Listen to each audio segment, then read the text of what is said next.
Are you happy and satisfied now? Hurry up and sign the divorce papers then. Alright, fine. Oh, but from here on out, if anything happens, I won't help or support at all, okay? When I said this, my husband, Max, and my mother-in-law, Wendy, snickered at me. Yes, yes.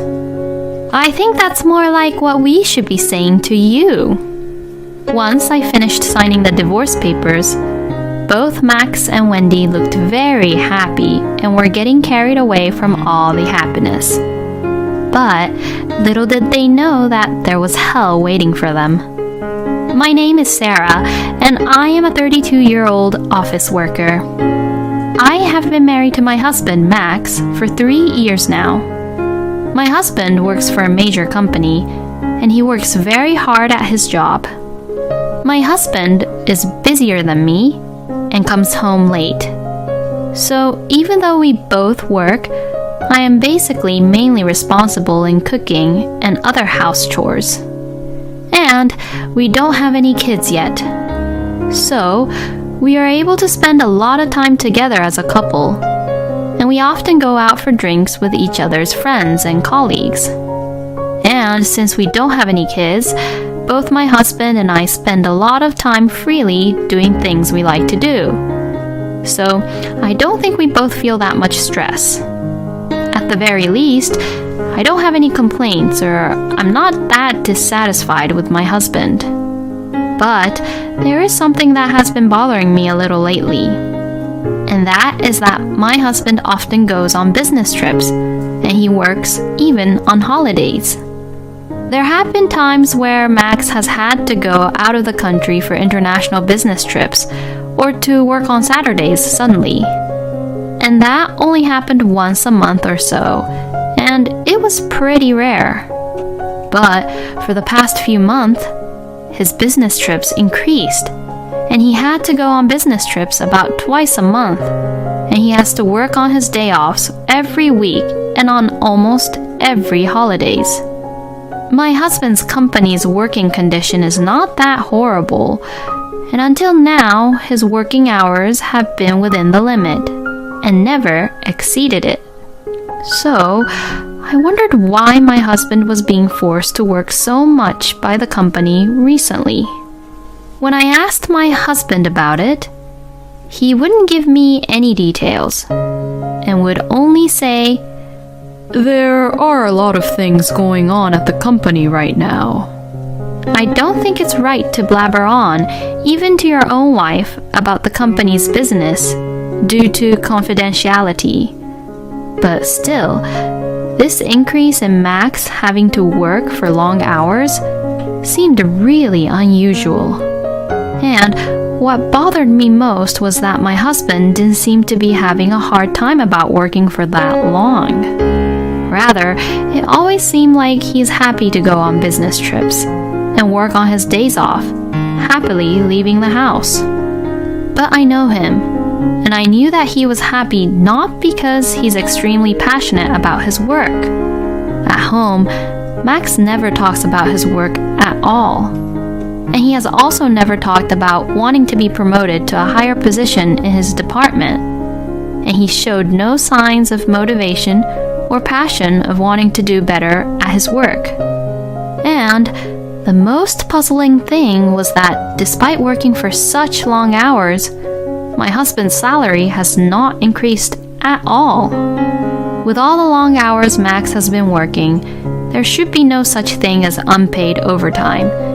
And it is also impossible to think that he is not being paid for working on his days off and on holidays. Based on these points, I began to suspect my husband about something. Could it be that he is having an affair behind my back? Could it be that business trips or sleepovers with his lover and working on his days off or holidays are going on dates with his lover? When I began to think like that, I could only think that way. Days went by when I wanted to look at my husband's phone to check, but upon closer observation, I found that he always had his phone with him, never leaving the phone side, even in the house. Even when he went to the bathroom or washed his face in the morning, he always carried it in his pocket. My assumption could be really right. I decided to trust my instincts and requested an investigator to check about this case. My gut feeling tells me that my husband is suspicious, but I really hope that this was all wrong. I was driven by such mixed, uncomfortable feelings. A few weeks later, the results came in, and I found out that my husband is completely guilty. My husband's lover was a colleague from the same office where he worked at.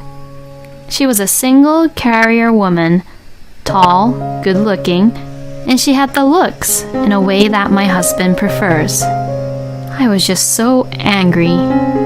Of course, I was allowed to go out late for drinks with friends and have lunch with them on my days off, but I never, ever did anything that crossed the line. I have loved and thought only of my husband and cherished my life with him. But my husband easily betrayed that, lied to me, and did whatever he wanted. Thinking that, I was determined to punish my husband and his lover. First, I decided to report the whole thing to my mother-in-law, Wendy.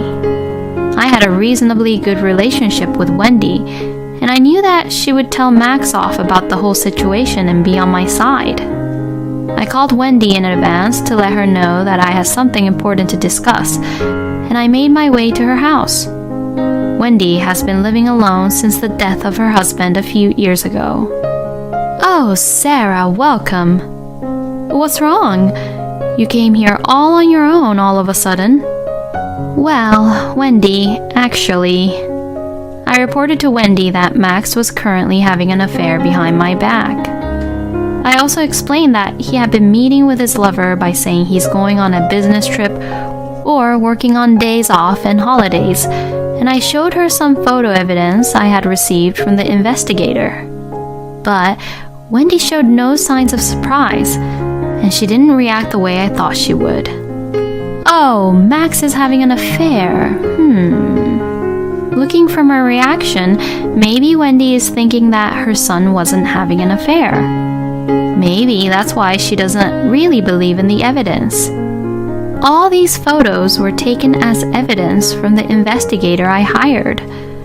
Unfortunately, Max is having an affair behind my back." When I said this, Wendy says this without any hesitation.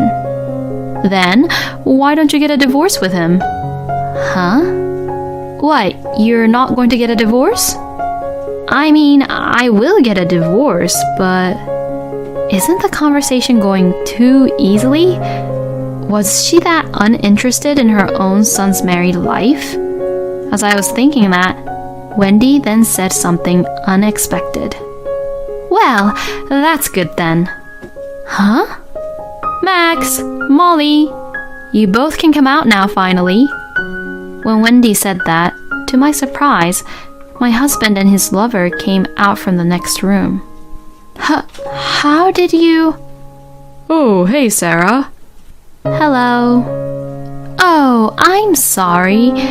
I began to like Molly more than you know. And you said that you had something important to discuss with me, so I thought it must be about this, and I called them both over here." "What?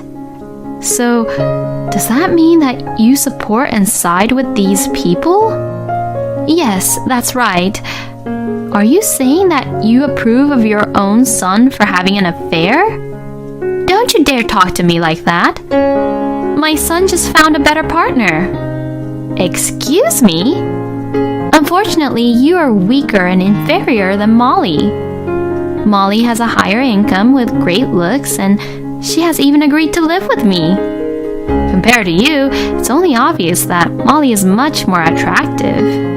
"So, you're saying that you're only seeing everything only on the surface, huh?" "Pardon me? What, are you jealous? How ugly of you. They say that there is nothing uglier than a woman's jealousy, and it seems to be true. For Max, you were never the first choice, but you were always only in the second place. Right, honey?" "Oh, yeah, that's right. It's pretty unfortunate, but that can't be helped, you know." I was very angry that my husband would talk to me like that. I was also angry at his lover, Molly, who was standing next to me just staring and glaring at me as if I was the one causing all the hassle.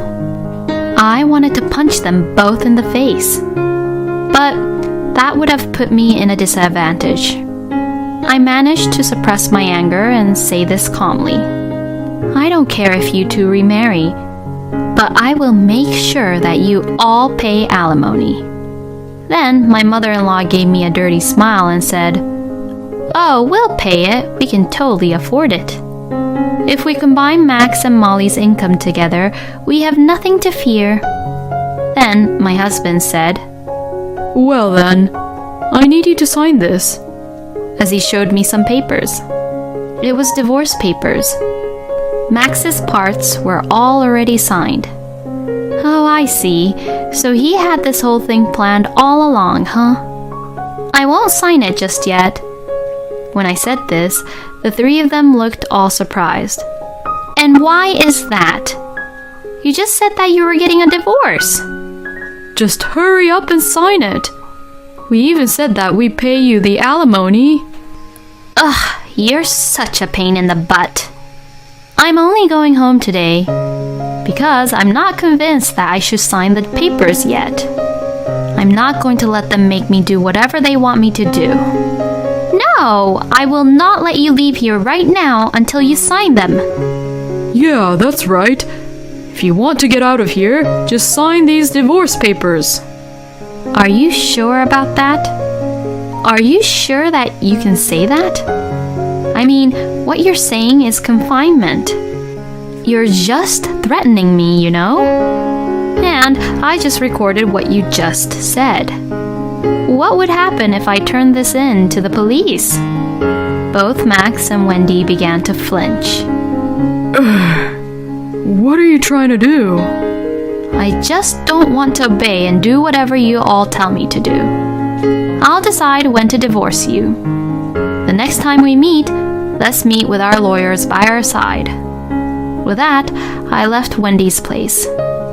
Wendy looked really stunned, and it was obvious looking at Molly's face that she thought I was making a huge hassle to them. Later, after I got home, I packed my bags and went back to my parents' house. My parents were surprised that I suddenly came home, but were outraged when they heard what had happened. They told me that I could stay at their house as long as I wanted until the whole thing settles down. About a month later, I had a lawyer present to discuss about the alimony with my husband. My husband also brought Wendy to our meeting. It was going to be probably messy, but oh well, it couldn't be helped.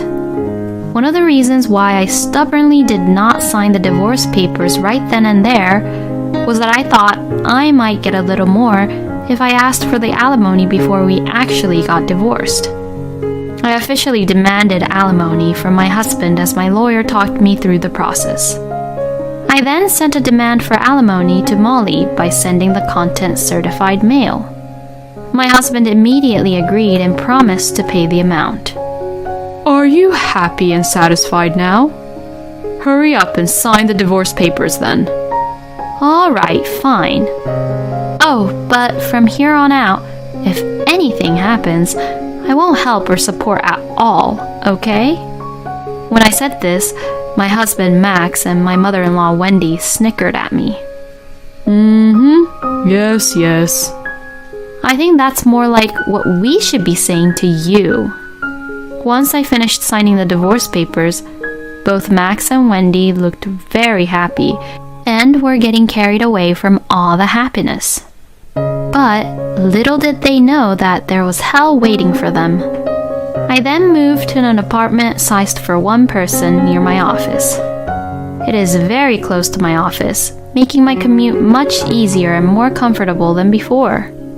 Moreover, I used to work very little overtime to take care of my house chores, but now I can work overtime without worrying about it, and my income has gone up as well. I put more and more focus into my job, took exams for certificates, and my income increased even more compared to before.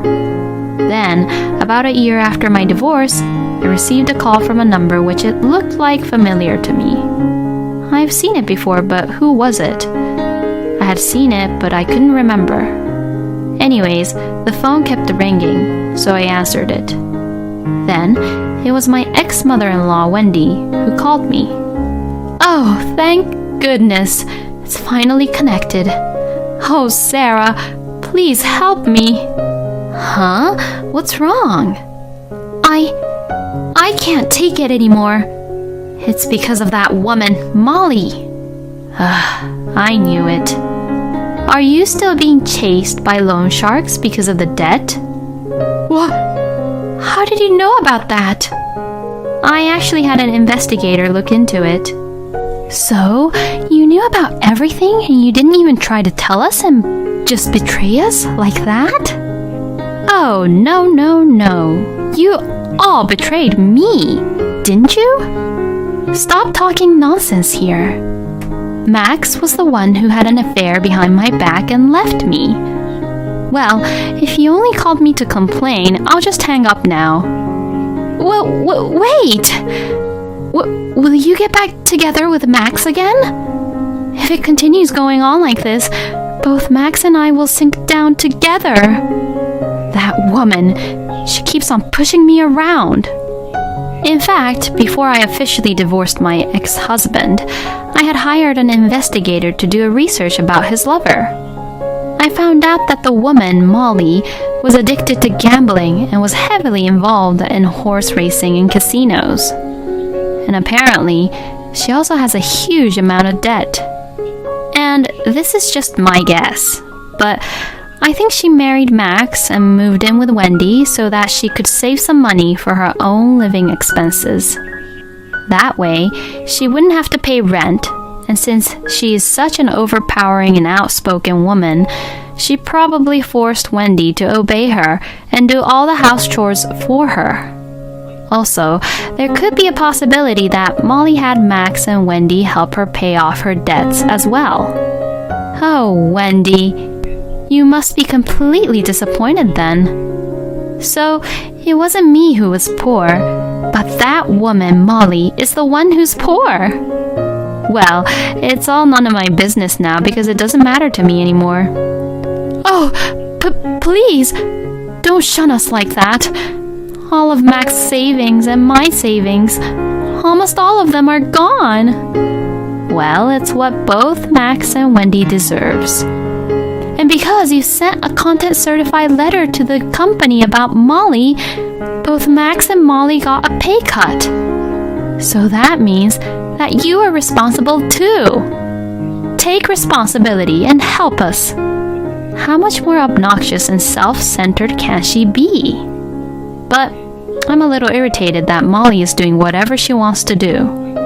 I told them that I would not help them at all in the future, but I did give Wendy a little advice on what she can do to get a revenge on Molly. If she's treating you badly, recording it might be a good evidence for the harassment that you're receiving from Molly. Also, if you have evidence of her addiction to gambling, you could use that as a material for Max to get a divorce with Molly. When I said this, Wendy said, "Oh, that's a good idea. Thank you," and hung up the phone. After that, both Wendy and Max did what I had mentioned.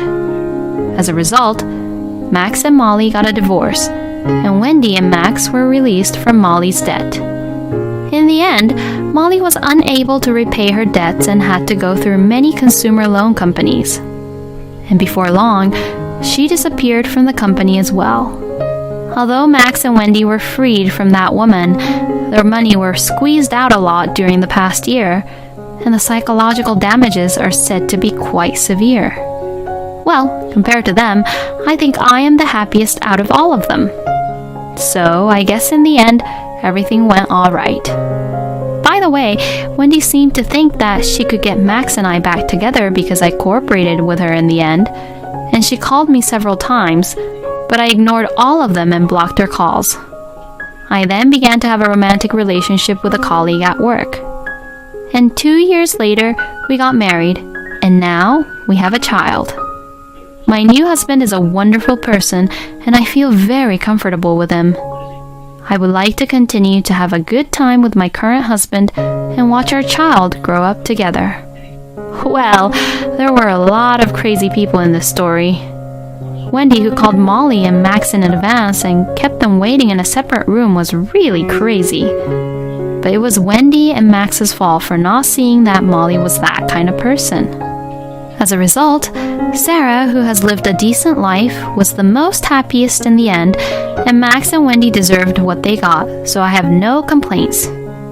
As for Molly, she went from one consumer loan to another and disappeared from the company, but I wonder where in the world she went. I hope she didn't get kidnapped or... Well, but I guess she got what she deserved too. Anyway, I am glad that Sarah seems to have a new and happy family. Thank you for watching until the end. Please subscribe to our channel. We hope to see you in our next video.